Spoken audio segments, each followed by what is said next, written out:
presentation, I Have a Dream speech. More than 250,000 at the Lincoln Memorial gathered on that day. And it went a little bit like this.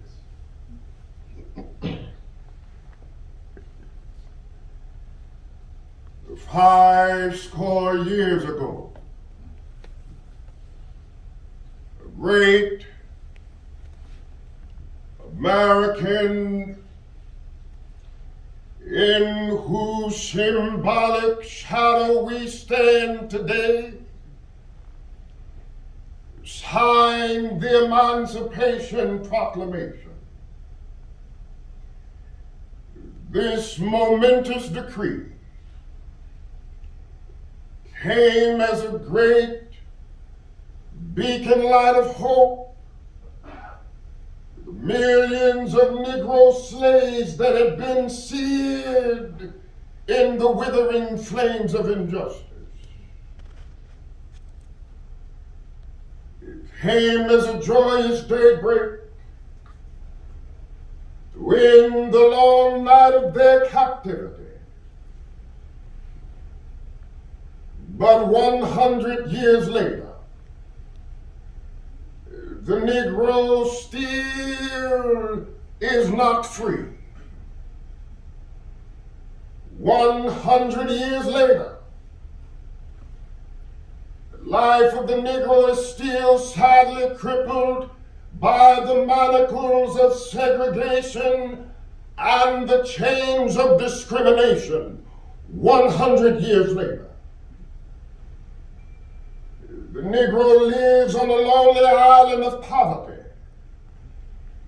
in the midst of the vast ocean of material prosperity. 100 years later,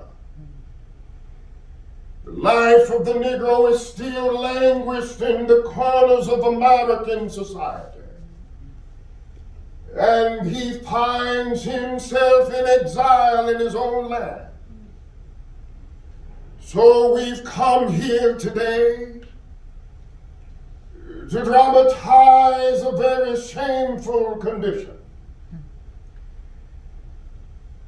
In a sense, we've come to our nation's capital to cash a check. When the great architects of our republic wrote the magnificent words of the Constitution and the Declaration of Independence, they were signing a promissory note to which every American was to fall heir. This was a promise that all men, yes, black men as well as white men, will be guaranteed the inalienable rights of life, liberty, and the pursuit of happiness. But it is obvious today that America has defaulted on its promissory note insofar as its citizens of color are concerned. Instead of honoring this sacred obligation, America has given the Negro people a bad check, a check which has come back marked insufficient funds. We refuse to believe that the Bank of Justice is bankrupt. Oh no, we refuse to believe that there are insufficient funds in the great vaults of opportunity of this nation. So we've come to cash a check that will give us upon demand the riches of freedom and the security of justice. Oh, we have come to this hallowed spot to remind America of the fierce urgency of now. This is no time to engage in the luxury of cooling off or to take the tranquilizing drug of gradualism. Now is the time to make real the promises of democracy. Now is the time to rise from the dark, segregated valleys of segregation to the sunlit path of racial justice. Now is the time to make justice a reality for all God's children. Oh, I say to you today, my friends, even though we face the difficulties of today and tomorrow, oh, I still have a dream. It is a dream deeply rooted in the American dream. We hold these truths to be self-evident, that all men are created equal.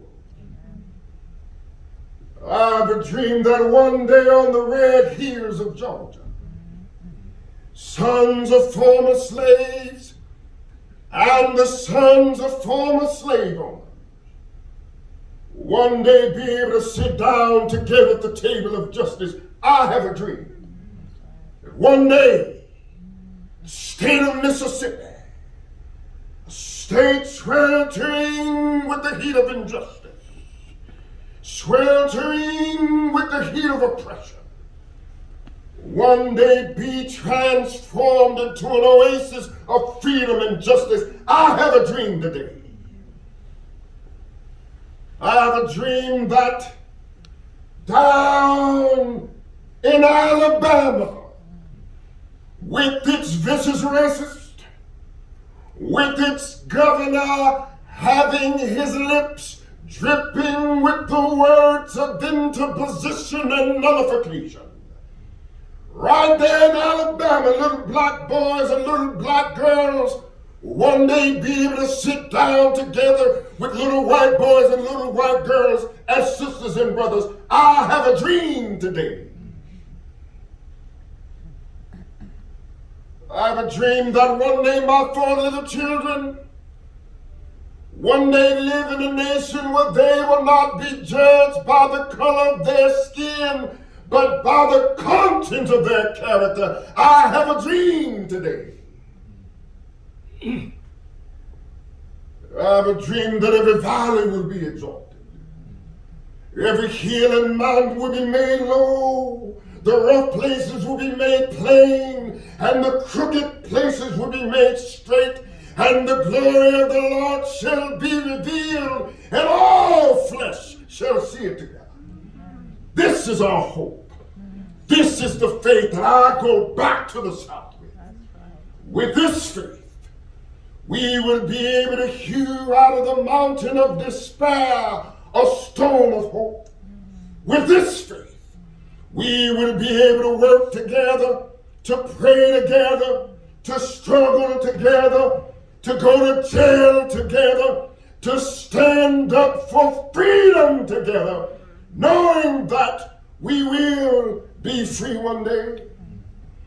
This will be the day. This will be the day when we can sing with new meaning. My country, 'tis of thee, sweet land of liberty, of thee I sing. Land where my fathers died, land of the pilgrim's pride. From every mountainside let freedom ring. And if America is to be a great nation, this must become true. So let freedom ring. From the prodigious hilltops of New Hampshire, let freedom ring. From the mighty mountains of New York, let freedom ring. From the Highland Alleghenies of Pennsylvania, let freedom ring. From the snow-capped Rockies of Colorado, let freedom ring. From the Caucasus slopes of California. Not only that, let freedom ring from Stone Mountain of Georgia. Let freedom ring from Lookout Mountain of Tennessee. Let freedom ring from every hill and molehill of Mississippi, from every mountainside. And when this happens, when we allow freedom to ring, when we let it ring from every village and every heart, from every state and every city, we will be able to speed up that day when all of God's children, black men and white men, Jews and Gentiles, Protestants and Catholics, will be able to join hands and sing the words of the old Negro spiritual, free at last, free at last, thank God Almighty, we are free at last.